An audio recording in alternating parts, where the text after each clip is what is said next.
We'll go ahead and call the meeting to order. Please join me in the pledge.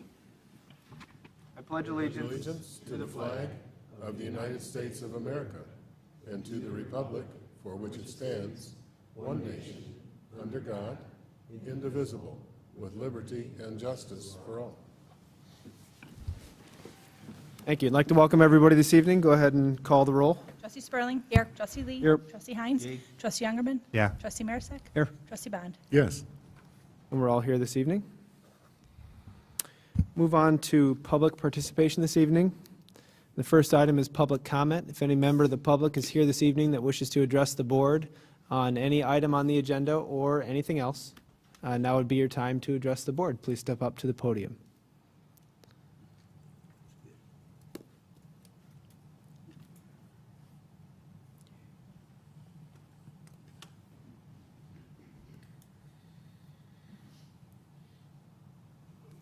My name is Linda Passetti Olson, and I just wanted to thank the board for addressing the Motorcycle Awareness Month, and thank you for proclaiming it and taking an interest in it. It's an important issue with myself and many other people in the community, and we can use all the support we can get, and we thank you for your interest.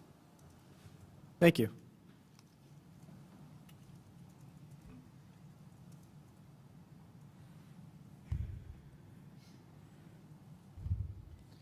All right, seeing nobody else, we'll move on to item B this evening, which is a proclamation declaring May 4th through 10th, 2014 as Municipal Clerks Week.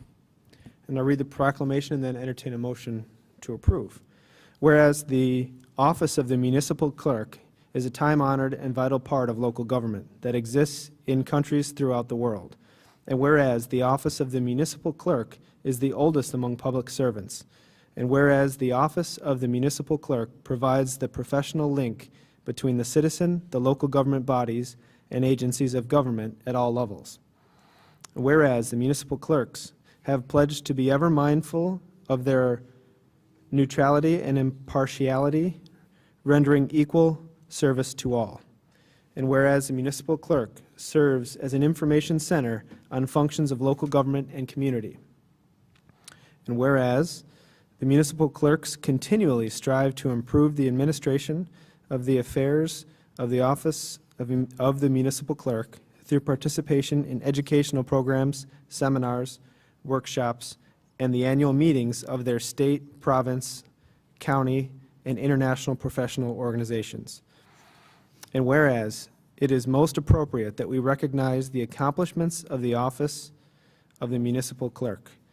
Now therefore, I, Matt Brawley, President of the Village of Montgomery, do hereby proclaim May 4th through 10th, 2014, to be Municipal Clerks Week, and further extend appreciation to our village clerk, Heidi Jajic, Deputy Clerk Debbie Buchanan, and to all municipal clerks for the vital services they perform and their exemplary dedication to the communities they represent.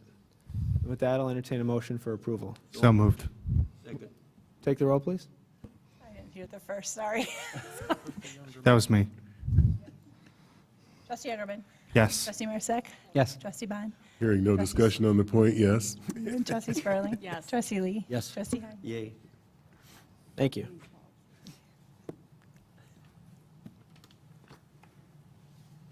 Move on to the second proclamation this evening, which is designating May 2014 as Motorcycle Awareness Month. And if you're a clerk and you ride motorcycles, then it's a great month for you. So, whereas safety is the highest priority for the highways and streets of our village and state, and whereas Illinois is proud to be a national leader in motorcycle safety, education, and awareness. And whereas motorcycles are a common and economical means of transportation that reduces fuel consumption and road wear and contributes in a significant way to the relief of traffic and parking congestion. And whereas it is especially important that the citizens of our village and state be aware of motorcycles on the roadways and recognize the importance of motorcycle safety. And whereas the members of ABATE, a brotherhood aimed towards education of Illinois, continually promote motorcycle safety, education, and awareness in high schools' driver's education programs and to the general public in our village and state, presenting motorcycle awareness programs to over 100,000 participants in Illinois in the past 5 years. And whereas all motorcyclists should support Abate of Illinois, Inc.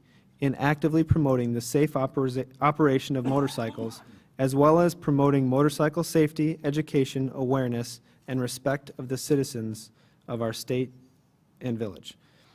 And whereas the motorcyclists of Illinois have contributed extensive time, money, and community service to national and community charitable organizations for the enhancement and support of these organizations. And whereas during the month of May, all roadway users should unite in the safe sharing of roadways within the village of Montgomery and throughout the great state of Illinois. Therefore, I, Matt Brawley, Village President of the Village of Montgomery in the great state of Illinois, in recognition of 27 years of Abate of Illinois and over 615,000 registered motorcyclists statewide, in recognition of the continued role Illinois serves as a leader in motorcycle safety, education, and awareness, do hereby proclaim the month of May 2014 as Motorcycle Awareness Month in the Village of Montgomery and urge all motorists to join in an effort to improve safety and awareness on our roadways. With that, I'll entertain a motion. So move. Second. Moved and second. Take the roll, please. Trustee Heinz. Yay. Trustee Youngerman. Yes. Trustee Marisak. Yes. Trustee Bond. Yes. Trustee Spurling. Yes. Trustee Lee. Yes. Trustee Heinz. Yay. You got, Heidi did. Thank you. you got me once. Twice. And with that, we'll move on to the swearing in of Police Officer Anthony Hall. And with that, I'd like to ask the Chief of Police to give a brief summary at the podium.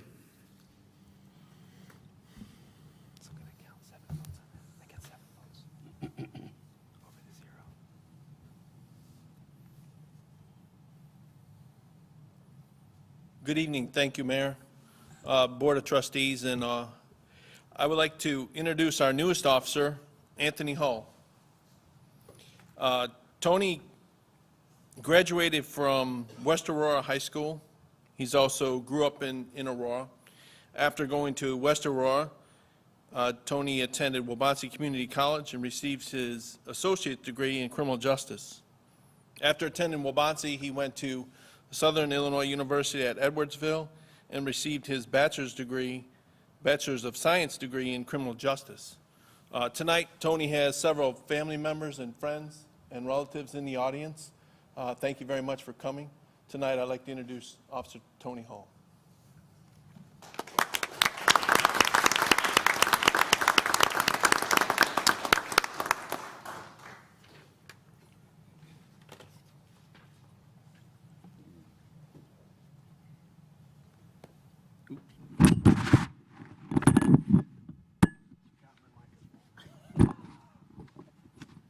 Sorry about that.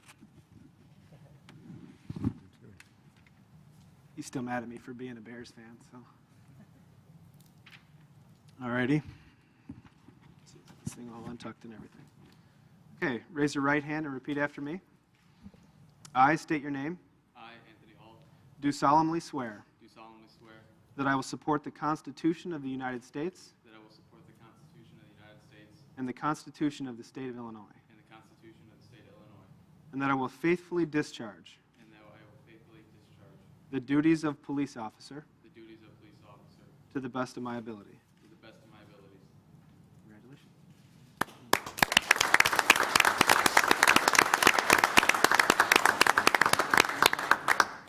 Yes, I have my mother. There you go. Come on up.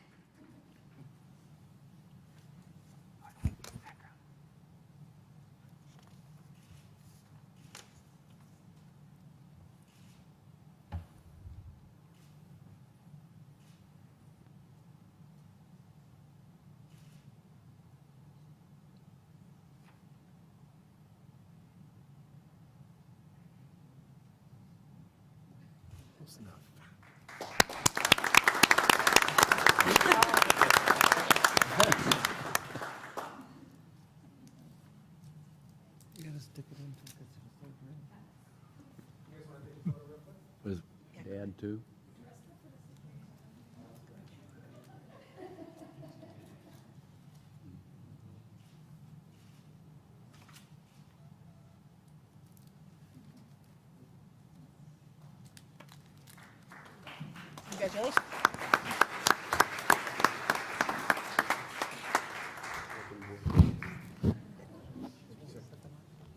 Congratulations. Congratulations.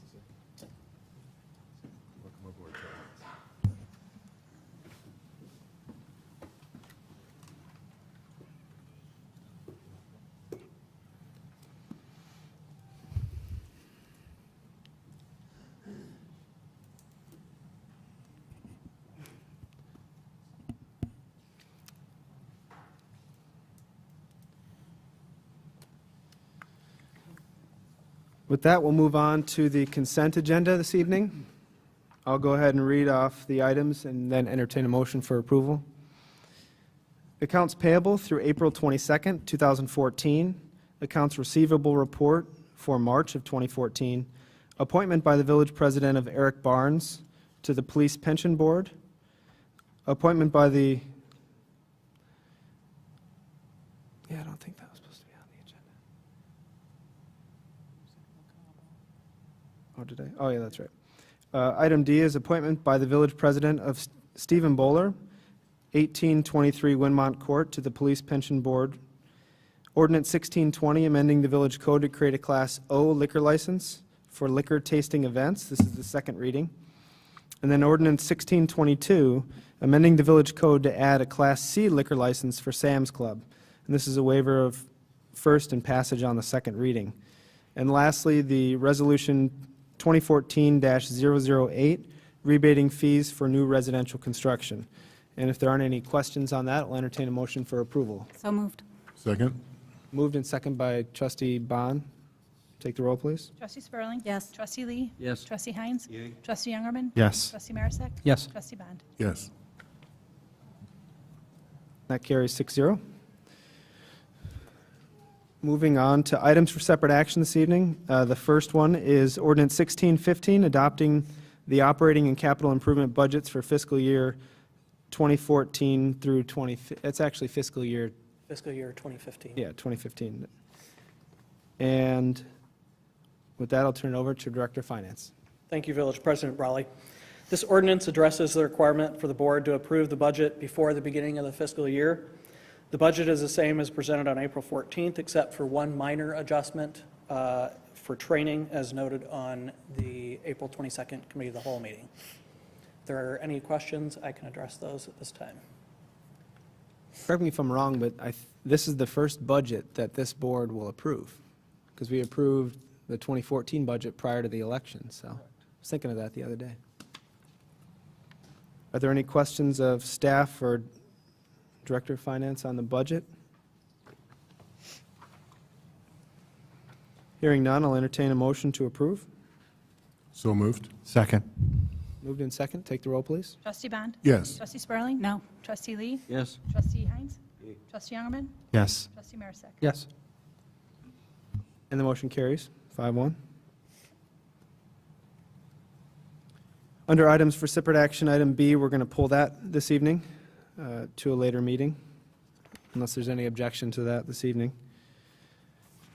Item C, which is ordinance 1617, amending water regulation in and out of the Village of Montgomery. And this is a waiver of first and passage on the second reading. And again, I'll ask Director of Finance for a summary. Thank you, Village President Brawley. This ordinance adopts the increases discussed at the March 10th board meeting, and it also addresses several other minor items within the village code, within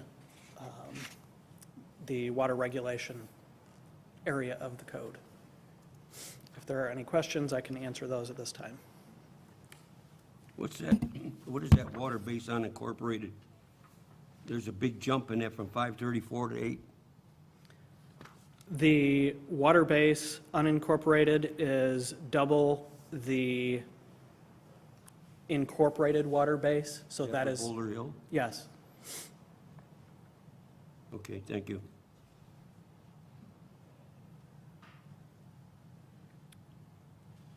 Any other questions of staff on this issue?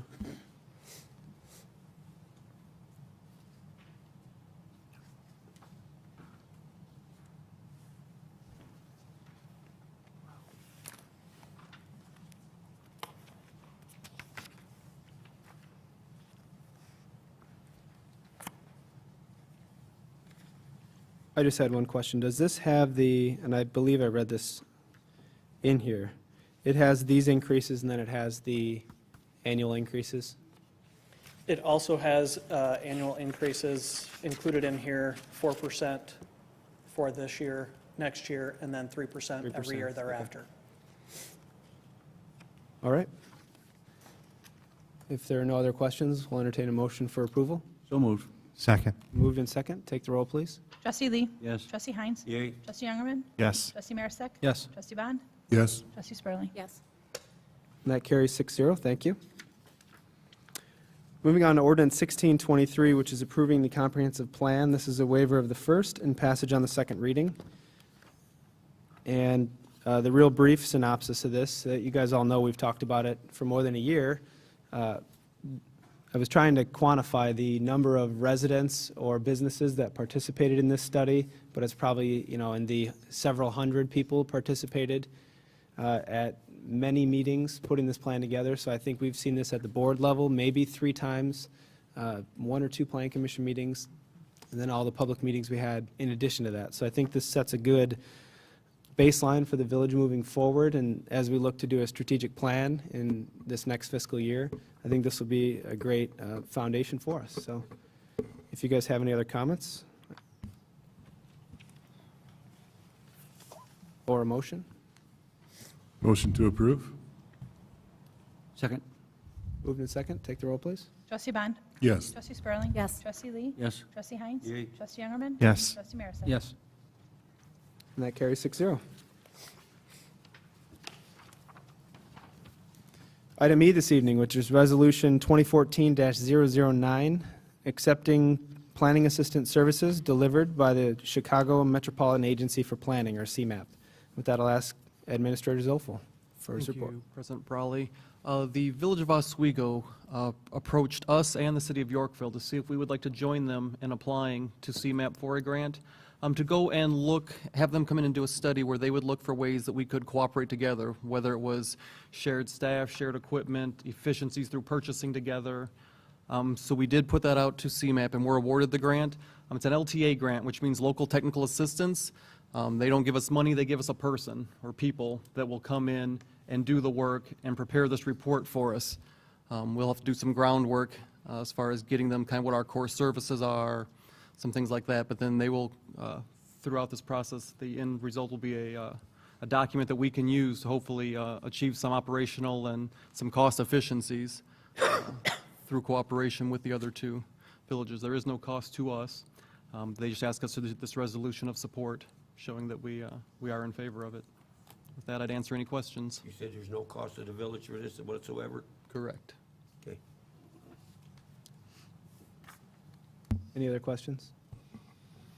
You said it was a person, right? Yeah, it'll be more than, it'll be a couple people. people. That, yeah. And they they'll assign work us. between the 3 villages, kind of bouncing. Yeah, and we've already had a couple meetings preliminarily to kind of set the scope and discuss the project, and they've had 2 people there.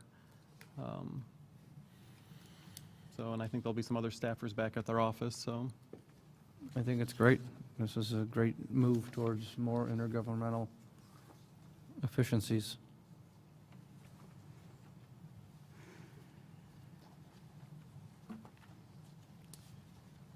Is there a motion? Motion to approve? Second. Take the roll, please. Trustee Marisak? Yes. Trustee Bond? Yes. Trustee Spurling? Yes. Trustee Lee? Yes. Trustee Heinz? Yay. Trustee Youngerman? Yes.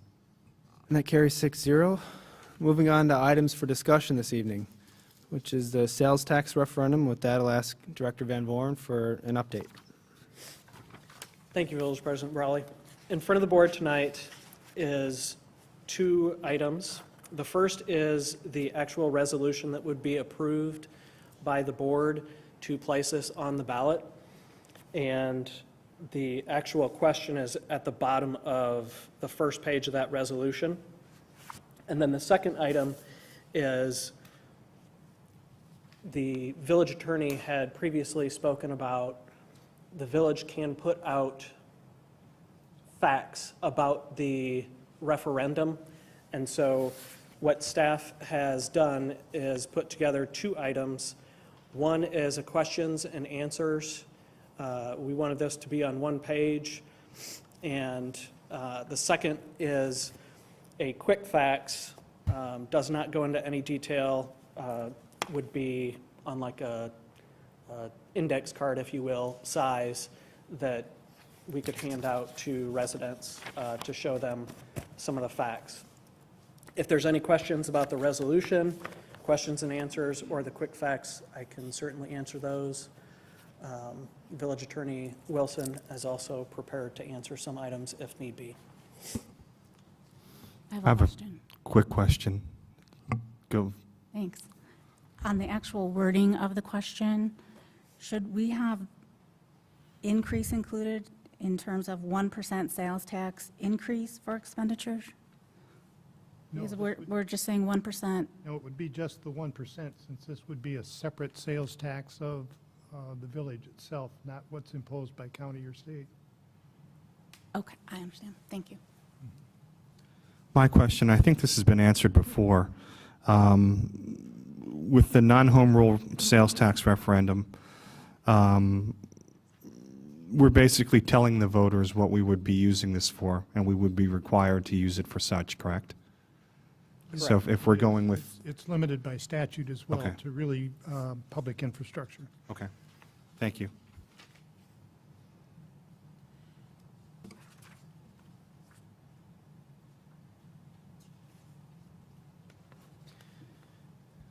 One thing that's been, go ahead. I wondered if we could still work with the wording a little bit, or if it's had enough scrutiny already. You can a little. The statute says it has to be substantially in a specific form.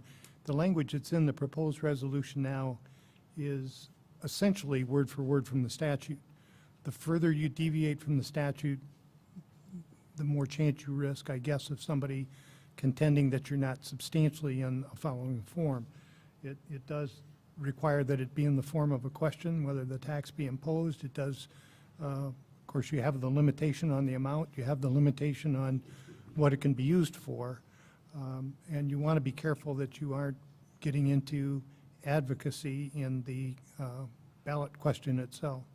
So could you modify the language a little bit? Probably, but we'd certainly want to take a look at the specific wording. The missing word for me is roads. I know that's our intent. Well, the statute specifies specifically the public infrastructure, which would include roads, and one element that the committee has determined you probably didn't want to include, which was operations, but the public infrastructure includes roads. If I, Oh, go ahead. if I might, Stan,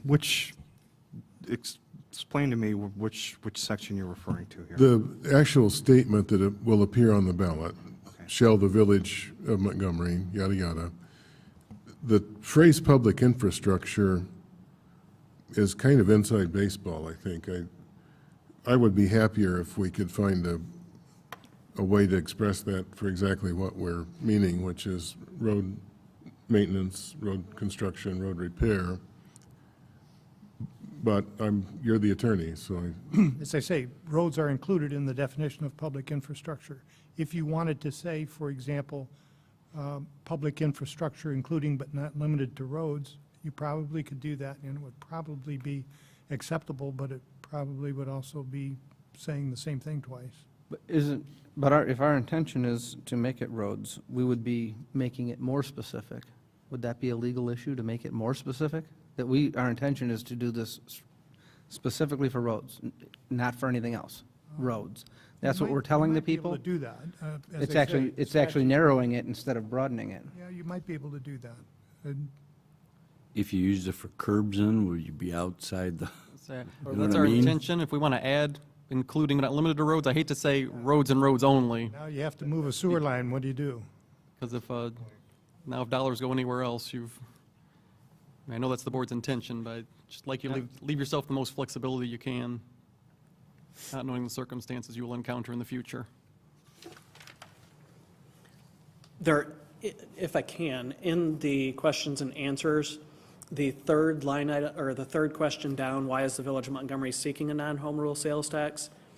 It does actually say in there, additional revenue is critically needed for road maintenance, repair, and replacement, and other infrastructure. So we specify in this question that it's road maintenance, repair, and maintenance. It also lists other infrastructure, similar to what Administrator Zelfel just mentioned.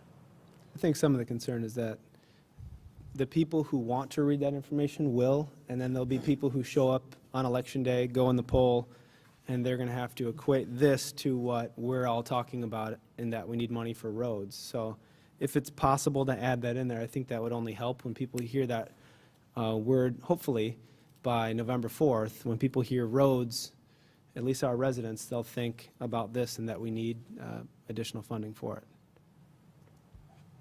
I'm actually, I also, that word enhance makes it seem like it's something we don't need. It's something that isn't necessary, and we're in a situation where this is absolutely necessary. I'm not sure that you can work around that word, but Yeah, you can work around that. So that it's, that word enhance is just, it makes it sound like it's something that we don't have to have, and we desperately need this. so it's by state statute that this is confusing, if this follows that. Imagine that. I just thought that everybody wrote those the same way, but apparently it's required to be such. And then the other item that's in there that some of us had talked about, I know I've talked to several board members about, the issue of property tax relief. That has been kicked around. I think now is time for the full board, outside of conversations that I've had with each of you individually, kind of vet that, if that's an avenue that we want to go down for this, if we want to explore that and move with that, or if we want to limit this project to the sales tax increase referendum. I am 100% behind the property tax relief. I believe the intent is to spread the burden of the road repairs across the people using the roads and offering a small relief to the residents on our property tax bills going forward. So I think it's appropriate that we try to put the cost where it's incurred with the people using the roads. I agree with Trustee Marisak, with one condition. I want to make sure that if we go out for this referendum and it passes, that we have the monies to make sure that we're covered as far as our roadways. I don't want to give a property tax rebate prior to knowing that we're fully funded for our roadways, because I think it does us an injustice. If we go out for this, we get it, and then we give the money back and we create ourselves a hole again. But that being that we're fully funded and our capital improvements program is fully funded, I'm absolutely in favor of going for a property tax rebate.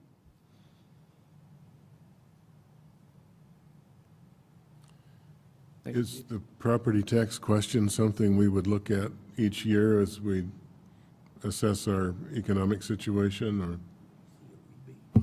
So maybe we'd be talking about a one-year property tax relief package, and if we can, we'll extend that in successive years? Yeah, I mean, you could do it several ways. You could set it out there that unless you act otherwise, it goes on forever. You could say it's a 1 year, it's a 3 year, it's a 5 year, Well, but also we Really can't want tie flexibility. the hands of a future board either.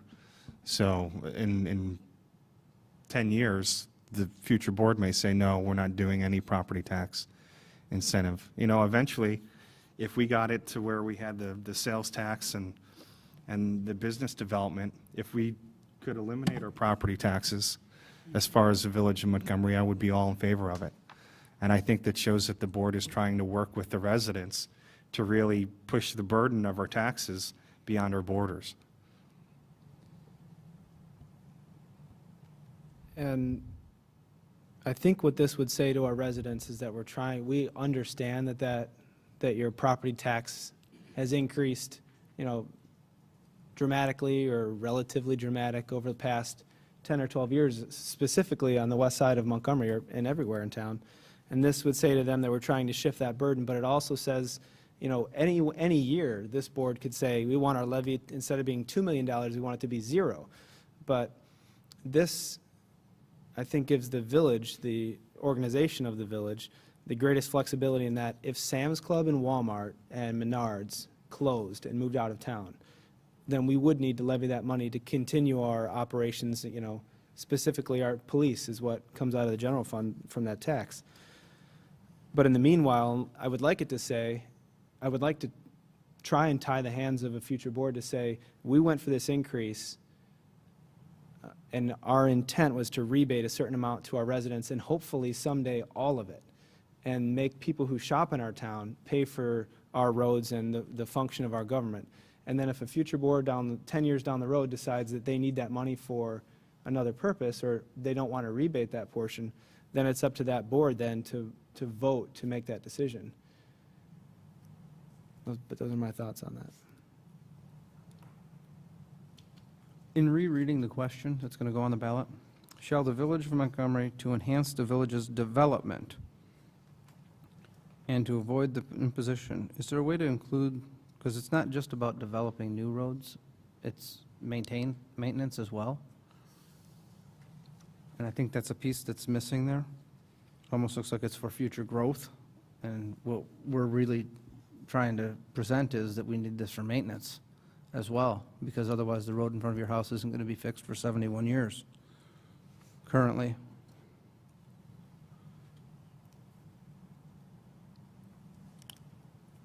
I certainly think we can draft something that will fit within the substantial compliance provision of the statute, as well as probably pick up a couple of the things that you have an Okay. interest in.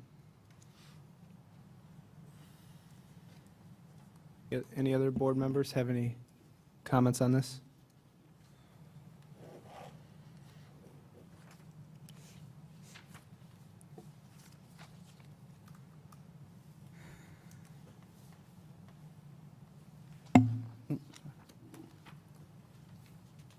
And Stan, you said you would agree with the property tax relief, right? Yes, Okay. yes.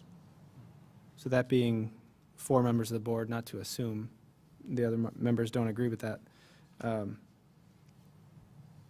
Ideally, it would be great to approve that ordinance at the same time that we put this on the ballot, so that we can say to residents that exactly what our plan is, and not say, well, we're going to approve that later. That doesn't sound that well, so.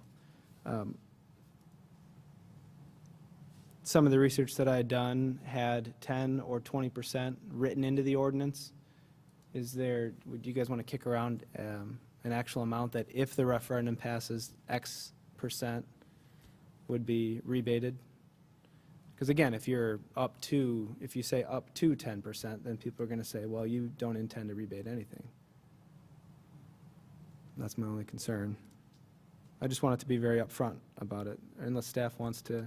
Because if you like, we can bring you back some information on what 10% versus Yeah. 20% would mean, so you have an understanding before you make that decision. Okay. And you also have a projection for what this is going to bring in, right? Yes. It's here. Right.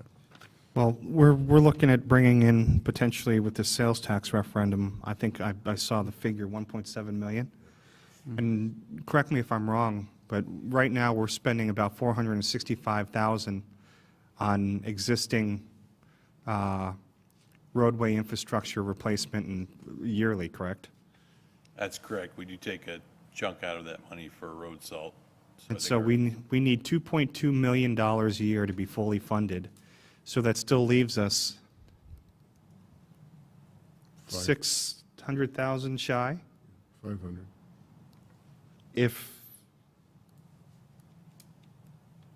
I got to see the numbers work. Like I said, I don't want to, I'm all for it, but I want to make sure that we don't leave our capital improvements program underfunded, because it leaves us in not as big of a hole, but it still leaves us in a hole. So I just want to make sure that we're covered. The May 12th that you anticipated us approving this, is that the last possible day to approve this? The last possible day is in August. So can we we've look got- to approve this on the last village board meeting of May? and we can get a summary at the May 12th meeting of possible rebate percentages. We Absolutely. can debate that, and then at the last village board meeting, we'll vote? Okay. We can do that. And what, do you know the date of that last village board meeting? May 27th, I believe. Oh, look, here it is. Yeah, look at that. Okay. Could we look it up to 20% in some kind of a tabular form? Yes, we can do that. Super. Okay. Any other comments on that tonight? Thank you. We'll move on to new or unfinished business this evening. Any items from anybody? I have a quick question. Were we able to look at that crosswalk on Mayfield at all? I have not yet, trustee. I can do that for the next board meeting, I guess. If you could, please. Thank you. Will.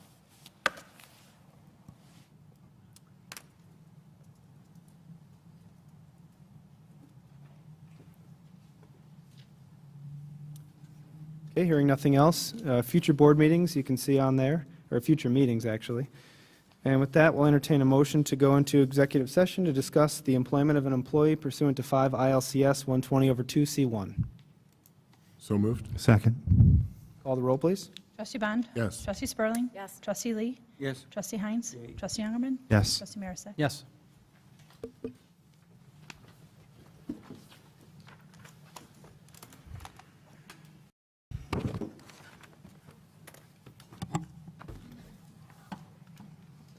Call the meeting back to order and entertain a motion for approval, for adjournment. You still make that motion? Got a motion. All right. Second? Second? Call the roll, please. Trustee Heinz? Trustee Youngerman? Yes. Trustee Marisak? Yes. Trustee Bond? Yes. Trustee Spurling? Yes. Trustee Lee? And we're adjourned. Thank you.